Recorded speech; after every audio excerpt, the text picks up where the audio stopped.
Hi guys, welcome back to my new blog. एक बार फिर से मेरे यूट्यूब चैनल में स्वागत है।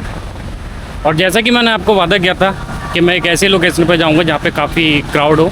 मैं आया हूँ कनॉट प्लेस और यहाँ पर मैंने अपने एक दोस्त को भी बुलाया, वो भी अभी आ ही रहा होगा। फिर उसके साथ में जाते हैं, फिर देखते हैं कहाँ पे जाते हैं और कहाँ पर ज़्यादा क्राउड रहता है। आजा मेरे शेरा।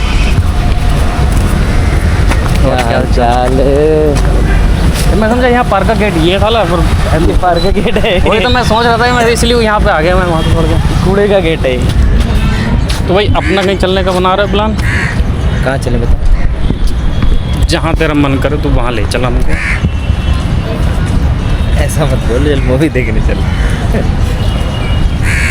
मूवी देखने चल रहा है तो मूवी देखने चल रहे भाई, हम तो चल देंगे साथ में।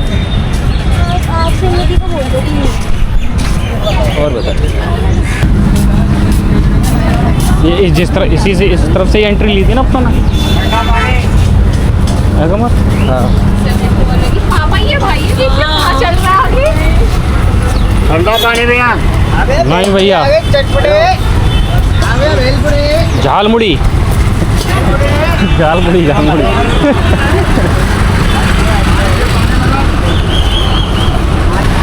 पर भाई अभी बताएगा क्या करें अपने। मैंने तुझे जो बताया है उसको ही कर भाई। जो तूने बताया मैं तेरी सारी चीज़ें फॉलो कर लूँगा, पर अभी बता अभी क्या करें। अभी क्या करेंगे? तो चाय वाला टपली बैठाता है ना। अभी बता। तो कहाँ घूम रहा है? मैं भाई अभी सीपी में घूम रहा हूँ। क्यों आया है? ये यहाँ पे भाई टिकटॉकर हैं, इंस्टाग्राम वाले हैं, यहाँ पर काफ़ी घूमते हैं, तो इन लोगों में आज मैं भी शामिल हो गया हूँ। तो ये चाहता है कि वो सब अपना दिखाते हैं तो उनको दिखाए कि वो क्या कर रहा है। हाँ है ना? तेरा मेन पॉइंट है कि वो अपना कुछ दिखा रहा है डांस करके या कुछ भी नाटक करके। हाँ। वो दिखाते हैं, ठीक है। ये भी है कुछ ये वो भाई दिखाए कि वो कैसे बनाते हैं, कितनी मेहनत करते हैं चीज़ों को करने हाँ, में। मैं उनकी मेहनत दिखा सकता हूँ। वो सिर्फ अपनी मेहनत नहीं, अपना जो रिजल्ट होगा वो दिखाएंगे सिर्फ। अच्छा, मैं तो वो दिखाऊंगा ना बिहाइंड द सीन, और जो वो डालेंगे वो अपनी सीधे एडिट वगैरह कर। एक यहाँ पे मैंने सुना था वो भी तो बैठा है, गिटार वाला है और एक पेंट वाला है, एक वो डांसिंग वाला है। क्या वो किस टाइम पे आते हैं?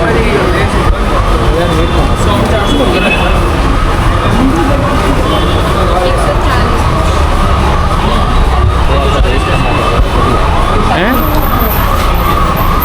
संडे को तो वैसे शायद बंद रहता है ये।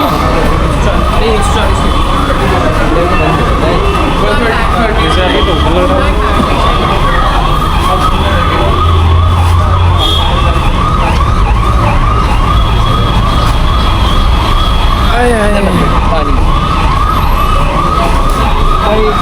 मुझे पता है अंकल की एज कितनी होगी? मेरे समझ से 60 या 65। अंकल जी आपकी एज कितनी होगी अंकल जी? 74 होने वाली 74 होने वाली है। हमारा अक्टूबर में हो जाएगी। अच्छा, क्या बेच रहे हैं आप अंकल? ये बच्चों के स्कूल के लिए। सॉरी? बच्चों के स्कूल के लिए। अच्छा, बच्चों के स्कूल के लिए। हाँ, ओके। तो यहाँ कब से बेच रहे हैं आप? अच्छा, साल हो गया आपको? काफ़ी टाइम हो गया। क्या बेच रहे हैं दिखाओ एक बार। अंकल का सामान है ये सर्कल वगैरह बनाते हैं, जैसे कि ये डिज़ाइन बनी हुई है।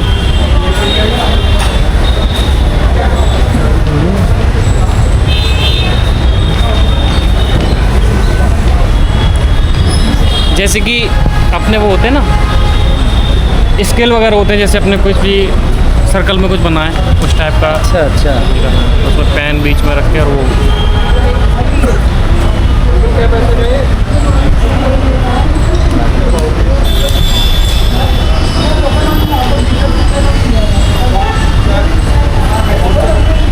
और अंकल की आवाज़ बनाई है।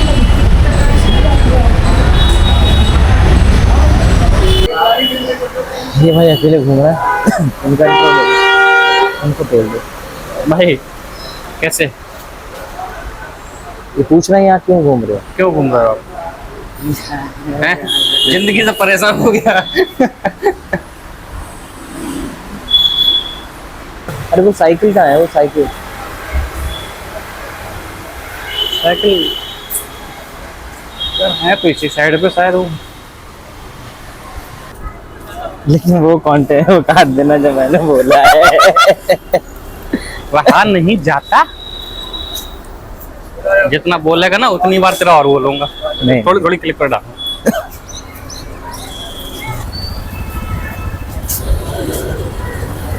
ये बंदा सुसु फुसु लगती हो क्या कर दो ये। करके आता हूँ, दिखा दे मार्केट लोगों को। हैं? मार्केट दिखा दूं? यहाँ क्या क्या मिलता है इस मार्केट में? इस मार्केट में सारी चीजें होंगी जैसे वेयर करने लायक, कपड़े, शूज वगैरह भी शायद होंगे यहाँ पे। हाँ शूज भी है। सस्ते मिलते हैं। हाँ ये शूज भी हैं। सस्ते कुछ भी ना है यार। कॉपी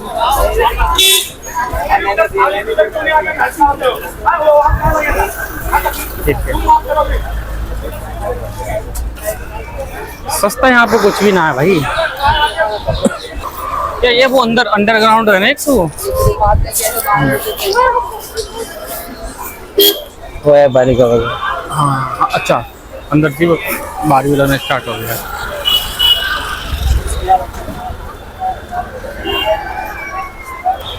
ये पता करो उधर की तरह, ये इधर इधर साइड में करो, इधर लगाता है।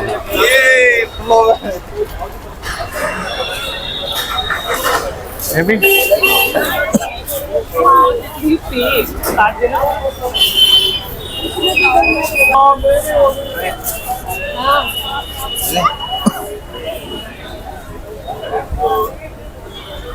ये वो जंतर मंतर के नहीं, के लिए दूर पीछे किधर, इस साइड है इस साइड है? जंतर मंतर एक साइड है, दूर है क्या? कौन जगह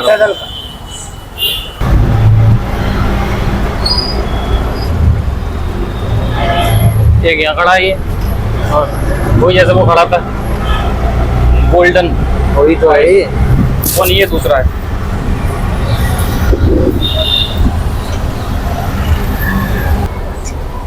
इन लोगों को कितने दिन हो गए यहाँ पे प्रोटेस्ट करते हुए?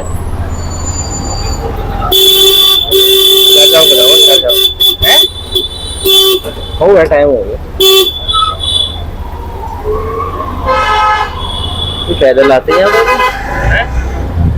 यहाँ से तो गए थे अपने भी। क्या चक्कर गया था ये भैया, मैं राउंड लगा के अपनों को वहीं तो नोता था जब हैं। अच्छा 2 नंबर गेट में ये 2 नंबर गेट है इधर। तो गेट सीधे आएंगे तो 6 आएगा 7 आएगा। अच्छा तो रोड पार करेंगे ना 6 आएगा, राइट में 6 आएगा, लेफ्ट में 7 आएगा, 8 आएगा, उसको 1 आएगा, 2 आएगा। ये बोल रहे हैं कि आए प्रोटेस्ट देखने के लिए, और ये ऑटो वाला ने कहाँ छोड़ दिया यार। तो प्रोटेस्ट देखने को तुम्हारा मन कर रहा था? भाई हमें ये समझ में ना आया, हमने गलत बोला था कि उसने गलत सुना था। हो सकता है उसने गलत सुना, हैं? उसने गलत सुना। और मैं ये अब बताओ दिखाने क्यों के लिए, जनता और मैं ये दिखाने के लिए आया हूँ यहाँ पर कि बारिश हो रही है, इतनी धूप पड़ रही है, गर्मी, सारे मौसम ऐसे अभी चेंज हो रहे हैं कि बहुत ज़्यादा, और लोग यहाँ पे ऐसे बैठे हुए हैं अपनी मांगों को लेकर। इसका वो वीडियो है। हाँ अंदर है सुन कमर, लोग यहाँ पे बैठे हुए हैं अपनी मांगों को लेके। होगा, चेंजेस होगा। ऐसा नहीं है कि अगर लोग स्ट्रगल करते हैं, मेहनत करते हैं किसी भी चीज़ में तो थोड़ा वक्त लगता है, लेकिन चीज़ें चेंज ज़रूर होती हैं। और जो सही है वो सही रहेगा, और जो ख़राब है, गलत है, वो एक ना एक दिन सपने ठीक है, चीज़ें हैं, थोड़ा मेहनत हो रही है, कर रहे हैं लोग। तो ऐसे क्या फायदा? अब किसी को कुछ भी चीज चाहिए होगी, वो इतनी मेहनत करके चीज लेगा क्या? एक वीडियो बनाओ। देखो वो तुम्हारी बात ठीक है और मैं एग्री करता हूँ। यूथ हो, तुम्हें सोचना चाहिए, और तुम सोच रहे हो, बिल्कुल सही कर रहे हो। मैं एग्री करता हूँ उस बात से कि, और आई एम नॉट डिनाई, और कंसर्न तो भी कंसर्न है तुम्हारा, उसको मैं डिनाई नहीं कर रहा। बट कहीं ना कहीं चीज़ें हैं नहीं, मैं और तो- गवर्नमेंट को समझना चाहिए जिस तो मैं तो यही बोल रहा हूँ ना, मोदी जी धर्मेंद्र प्रधान को इतना लेके सीरियस क्यों है? मैं तो ये बोल रहा हूँ, अगर मोदी जी खुद यहाँ आके हम क्या बोल रहे मोदी जी आ जाएं, और जो भी और भी जो इनका उच्च अधिकारी हो वो यहाँ पर आए और सीधे सीधे उनका वो करवा दे, इस्तीफा दिलवा दे, तो उसमें मोदी जी के ही वोट बढ़ेंगे ना। एक चीज है ना ये तो ये कुछ ज्यादा हो रहा है। ज्यादा इसलिए हो रहा है, मैं किसी तरीके मैं तो इसलिए मैं तो नहीं, बट बाकी ये रहा गेट। गेट दिखा दो।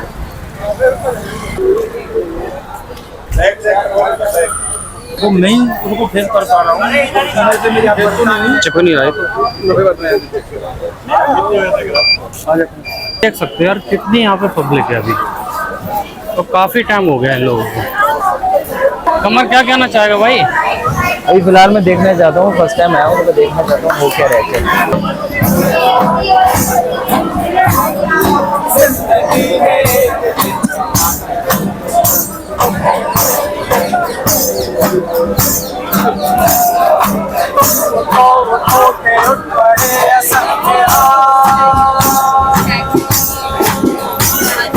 चल पड़ोगे चल पड़े असंग पैसा मुस्कुराओ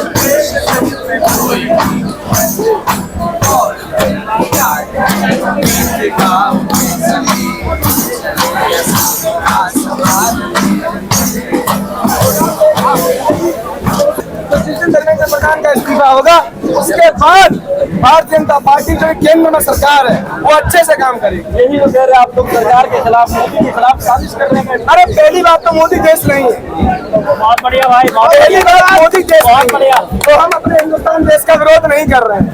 संवैधानिक अधिकार है। मद्रास हाई कोर्ट ने क्या कहा था, विरोध मोदी का भी हो सकता है, अमित शाह का भी हो सकता है, क्योंकि ना वो देश है ना वो संविधान है। तो मोदी का विरोध हो सकता है, वो इंसान है, हमने उसको चुन के भेजा है, तो उतार भी सकते हैं हम कुर्सी से।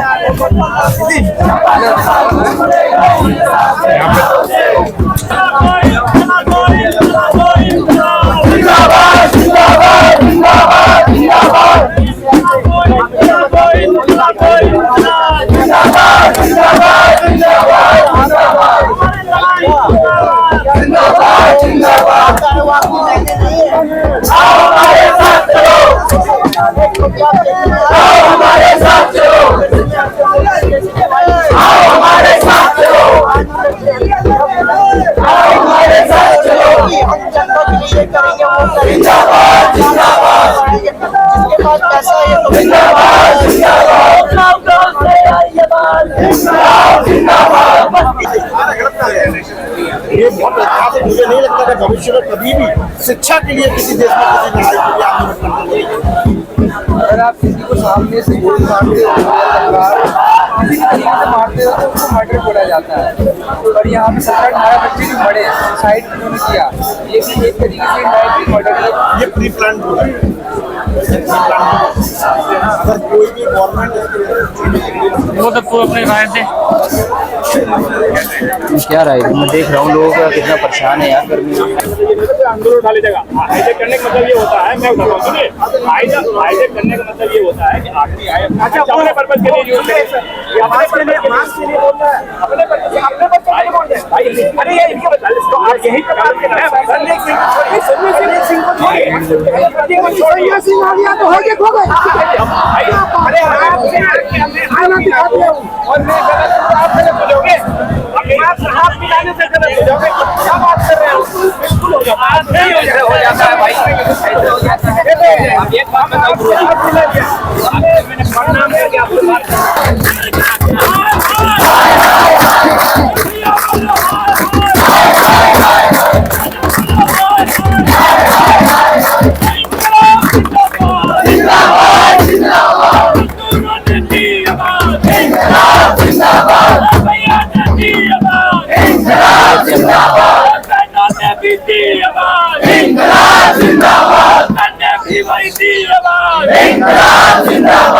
तुम भी दोगे वही आवाज, तुम भी दोगे वही आवाज, जबरदस्ती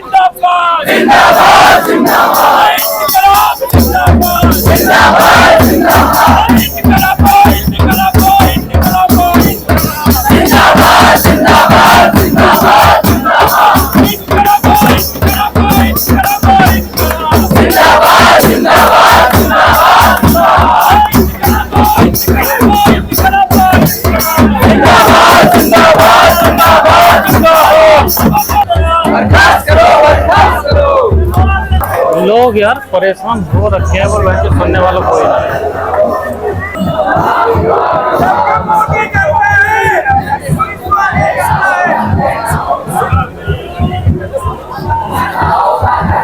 सोनम वांगचुक जी लेटे हुए हैं। है ना, बस वहीं पे जाना है। यहाँ पे कोई भी आए, भाई आए क्यों नहीं आए? जनता के नुमाइंदे अगर आएगा तो जनता की आवाज को सपोर्ट करने आएगा। तुम बीजेपी वालों को भी भेजो ना, भेजो, वो भी तो जनता के प्रतिनिधि है। अभी आएंगे 5 बजे, 5 बजे हिंदू में हिंदू दिया करो। मैं दलित हूँ, मैं दलित हूँ, अब हमारा में पैसे न रखेंगे, जो भी आप निकाल के घर में रख लेंगे। अब इसको जब सब सेवा सबको जब सैलरी बंद होगा,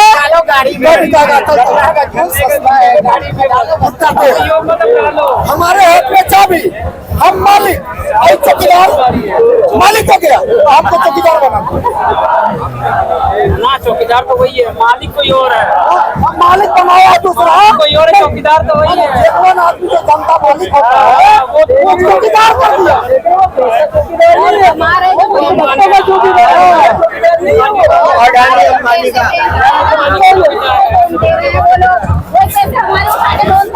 पैसे मत रखिए बैंक में, सब पैसा निकाल हमारे पैसों से सोना खरीदने जाते हैं, सुनिए भाई, सोना खरीदते हैं तो अपने 2 लाख का भरी, 8 लाख का भरी कर दिया।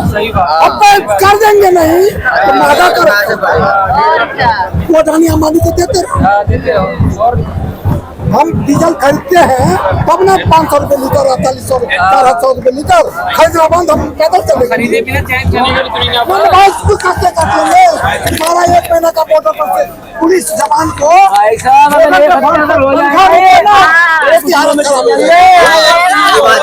अगर ये फोन भी चलाना भी बंद कर देना तो बताइए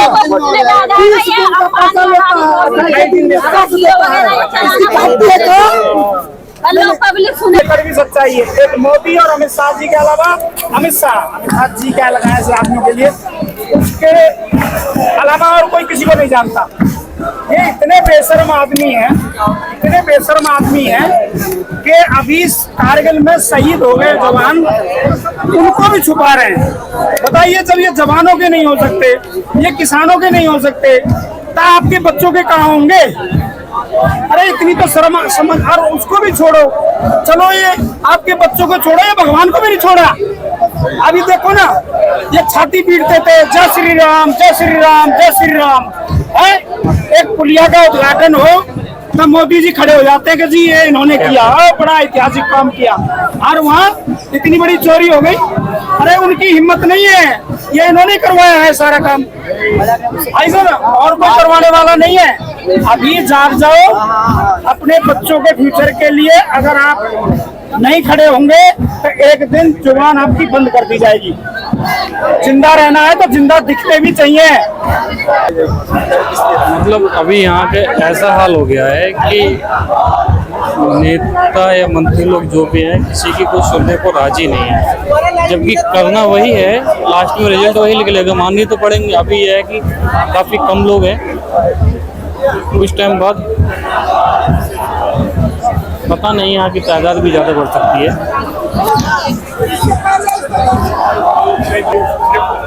वैसे हम जानते हैं कि हर किसी वर्ग से बिल्कुल पूर्ण रूप से त्रस्त है इस सरकार से, निकम्मी सरकार से। और अलग अलग स्टूडेंट्स, चाहे वो एसएससी का हो, यूपीएससी का हो, नीट का हो, जेई का हो, इवन तो अभी तो सीबीएसई का हो, तो हर किसी स्टूडेंट्स को इतनी तकलीफ दी है इस सरकार ने कि अब है कुछ बचा नहीं हमारे पास।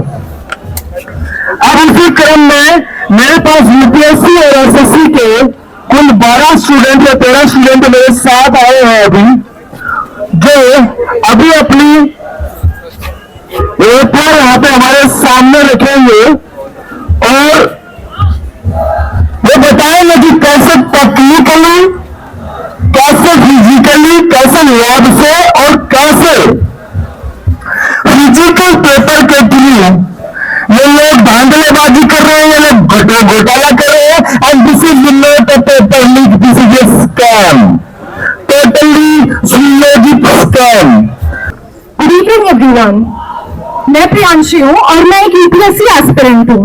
ये 2026 का मेरा एक थर्ड अटेम्प्ट था और मैं पिछले 5 सालों से यूपीएससी की तैयारी कर रही हूँ, पर इस बार का जो अटेम्प्ट था वो इतना अनप्रेडिक्टेबल था।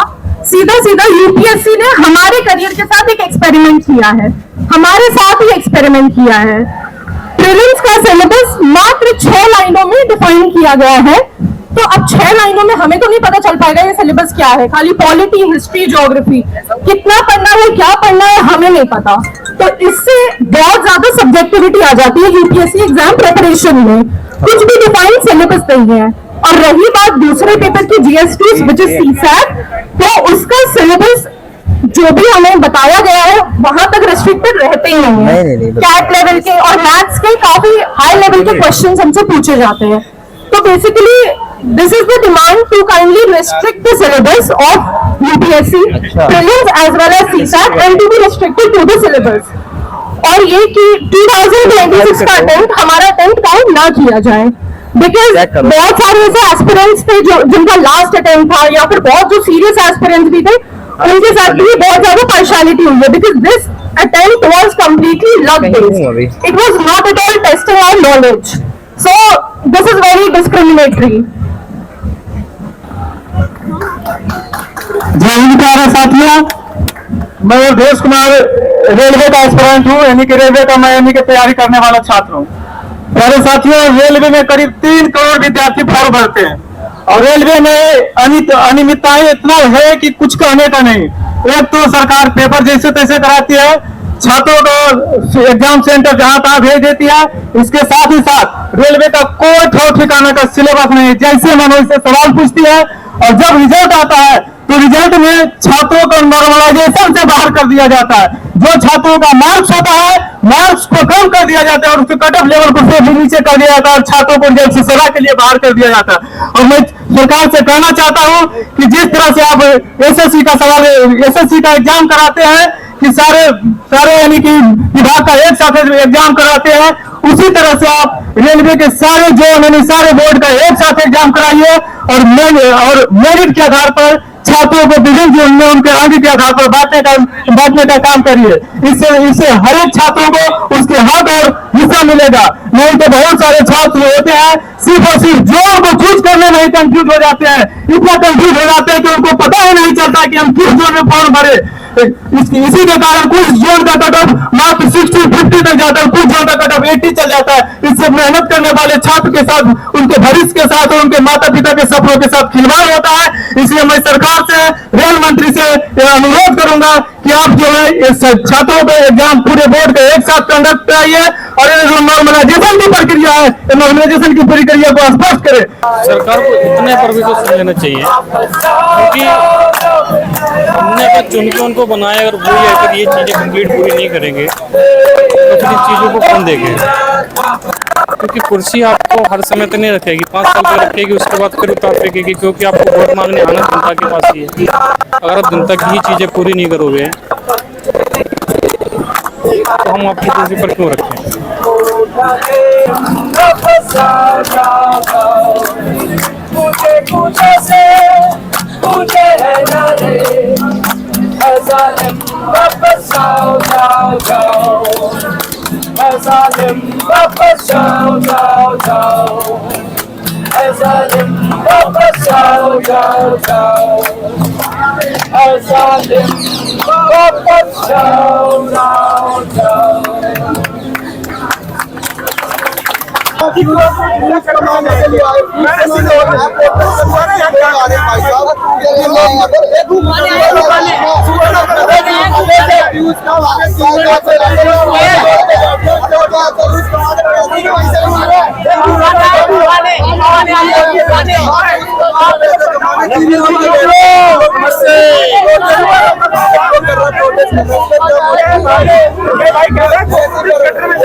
भाई